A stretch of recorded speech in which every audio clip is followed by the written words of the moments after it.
दर्शकों, महाराष्ट्र में होने वाले बीएमसी चुनाव से पहले उद्धव ठाकरे ने एक बड़ा दांव खेल दिया है, या कहिए कि बड़ा दांव मार लिया है। और यहां पर महाराष्ट्र के डिप्टी सीएम एकनाथ शिंदे चूक गए। जी हां दोस्तों, इस बार उद्धव ठाकरे आगे निकल गए हैं। आखिर क्यों बीएमसी चुनाव से पहले इस दांव को बड़ा दांव माना जा रहा है और कैसे एकनाथ शिंदे पीछे रह गए और उद्धव ठाकरे आगे निकल गए, पूरी खबर आपको डिटेल से एक एक करके डिटेल से बताता हूं। दरअसल दोस्तों, मुंबई के जो शिवाजी पार्क है उसमें दशहरा रैली होती है, जिसे बहुत ही ज्यादा अहम माना जाता है। पिछले साल भी आपको याद होगा कि इसी दशहरा रैली को लेकर के महाराष्ट्र के डिप्टी सीएम, उस समय तो सीएम थे एकनाथ शिंदे, और उद्धव ठाकरे के बीच में रेस चल रही थी। और इस बार भी ऐसा ही कुछ था, लेकिन उद्धव ठाकरे ने बाजी मार ली। बीएमसी प्रशासन ने शिवसेना यूबीटी को शिवाजी पार्क में दशहरा रैली आयोजित करने की अनुमति शर्तों के साथ दे दी है। बीएमसी चुनाव से पहले शिवाजी पार्क में होने वाला दशहरा रैली काफी महत्वपूर्ण मानी जा रही है। बीएमसी जी नॉर्थ वार्ड के एक अधिकारी ने बताया, यूबीटी गुट को 2 अक्टूबर को शिवाजी पार्क में दशहरा रैली करने की अनुमति दे दी गई है। अधिकारी ने कहा कि उद्धव गुट को शिवाजी पार्क में रैली के लिए फीस भरने को कहा गया है।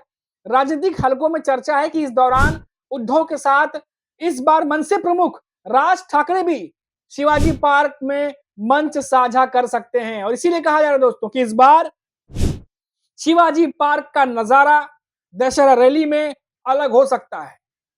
सिर्फ उद्धव नहीं, बल्कि उनके साथ ठाकरे ब्रदर्स यानी कि राज ठाकरे भी साथ में नजर आ सकते हैं।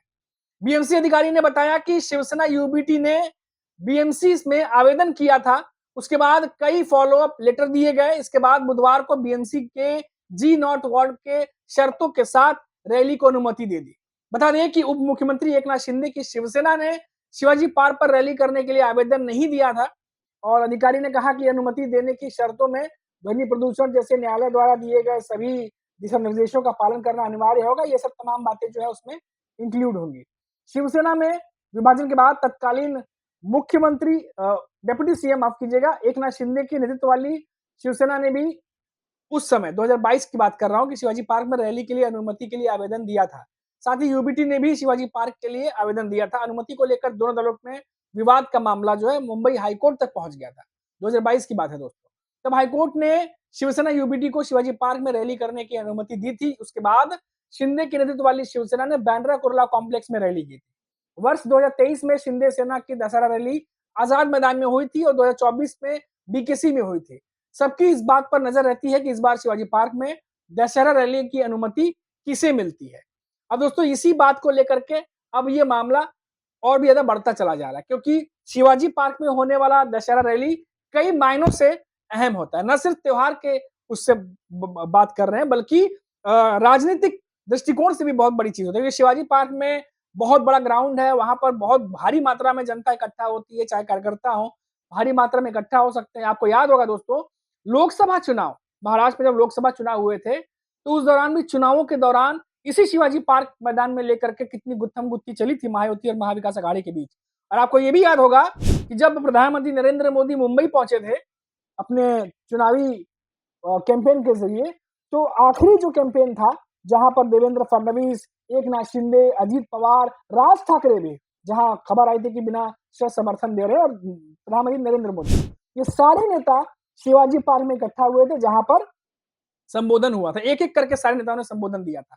उसी समय बीकेसी में महाविकास अघाड़ी की महासभा चल रही थी, वहां भी संबोधन चल रहे थे। एक ही दिन चीजें हुई थी दोस्तों। कहा, एक तरफ बीकेसी में जहां महाविकास अघाड़ी के तमाम दिग्गज नेता इकट्ठा हुए थे, कांग्रेस के नेता, आम आदमी पार्टी के नेता अरविंद केजरीवाल आए हुए थे। वहीं दूसरी तरफ 1 घंटे के अंतर पे ही कार्यक्रम तो साथ साथ ही चल रहा था। 1 घंटा पहले शुरू हुआ था बीकेसी का और 1 घंटे बाद शिवाजी पार्क का। वहां पे जहां एक तरफ नरेंद्र मोदी, देवेंद्र फडणवीस, अजीत पवार, एकनाथ शिंदे, राज ठाकरे भाषण दे रहे थे, वहीं दूसरी तरफ यहाँ पर उद्धव ठाकरे, अरविंद केजरीवाल और कई शरद पवार के एनसीपी के नेता सभी शामिल हुए थे। तो ये जो कांग्रेस के साथ में, तो तमाम बातें जो है वो मायने रखती है। मैं इसलिए बता रहा हूं पीछे जाकर के, क्योंकि इससे अहम मालूम चलेगा। और अब क्योंकि बीएमसी चुनाव है और बीएमसी चुनाव से पहले शिवाजी पार्क की जो रैली है उद्धव ठाकरे की, ये बहुत अहम मानी जा रही है, क्योंकि उद्धव ठाकरे के साथ इस बार राज ठाकरे के आने की पूरी पूरी संभावना है। हमने आपको बताया कि कैसे उद्धव ठाकरे और राज ठाकरे की भी हाल ही में, अभी कल ही की बात है कि 2 घंटे लंबी मीटिंग चली और इस मीटिंग को पता चला कि बहुत सीक्रेट रखा गया था और क्या कुछ बातें हुई हैं, वो भी कुछ बातें सामने निकल कर नहीं आई हैं। हालाँकि सूत्रों के हवाले से छोटी-मोटी खबरें आ रही हैं कि उद्धव ठाकरे जो है महाराष्ट्र के बिगड़ते कानून व्यवस्था को लेकर के और तमाम जो मुद्दे हैं उनको लेकर के राज ठाकरे से उन्होंने बातचीत की है। राज ठाकरे जो हैं, हो सकता है कि आने वाले समय में दोनों पार्टियाँ, क्योंकि अभी तक दोनों ही पार्टियों ने खुलकर ऑफिशियली ये अनाउंसमेंट नहीं किया है कि दोनों गठबंधन में आ रहे हैं या नहीं आ रहे हैं। और इसी वजह से कहा जा रहा है कि ये जो मीटिंग हुई है ये बहुत ज़्यादा अहम है, 2 घंटे की मीटिंग ठाकरे ब्रदर्स की। हालाँकि इस मीटिंग पर महायुति के नेताओं की भी नज़र है क्योंकि राज ठाकरे इन दिनों क्या कर रहे हैं, सबकी नज़र होती है। अब कई बार महाराष्ट्र के बाहर जो लोग रहते हैं, कई बार उन्हें ये लगता होगा कि राज ठाकरे इतने अहम कैसे हो जाते हैं महाराष्ट्र की राजनीति में, क्योंकि ना ही वो बहुत ज़्यादा सीट जीत पाते हैं, ना ही विधानसभा में बहुत ज़्यादा विधायक उनके चुन करके आए।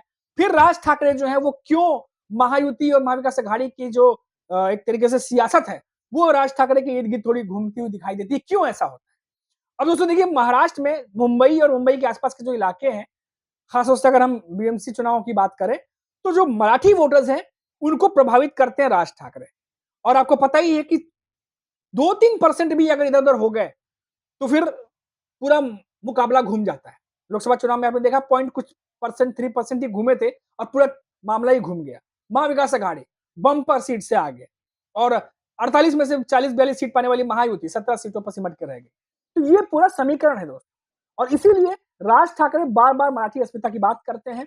बार-बार उनका जो चुनाव जो सियासत है, वो मराठी अस्मिता जो है वो सेंटर में रहती है हमेशा। और उद्धव ठाकरे इस बात को भली-भांति समझ रहे हैं कि क्योंकि निकाय चुनाव है, महाराष्ट्र के लोकल बॉडी के चुनाव हैं, ऐसे में अगर इन मुद्दों को लेकर चला गया, तो महायुति को घेरना आसान हो जाएगा और इसीलिए कहा जा रहा है कि बीजेपी की टेंशन बढ़ी हुई है। आखिर करें तो करें क्या?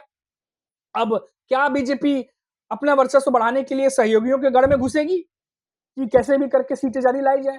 क्योंकि सहयोगियों के गढ़ में अगर घुसेगी, तो सहयोगी भी अपना जो है सीट जीतने की पूरी कोशिश करेंगे। जैसे कि हमने पहले भी कहा था कि बीजेपी जो है, अब वो मुंबई के साथ-साथ आस-पास के जो जगह हैं, वहाँ भी अपना वर्चस्व बढ़ाना चाह रही है।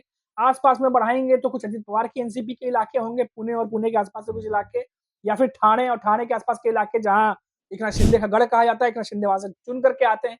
तो ऐसे में बीजेपी की रणनीति क्या होगी, ये भी देखना दिलचस्प होगा। इसीलिए कहा जा रहा है कि एकनाथ शिंदे इन चीज़ों से निपटने के लिए पहले से ही तैयारी कर रहे हैं।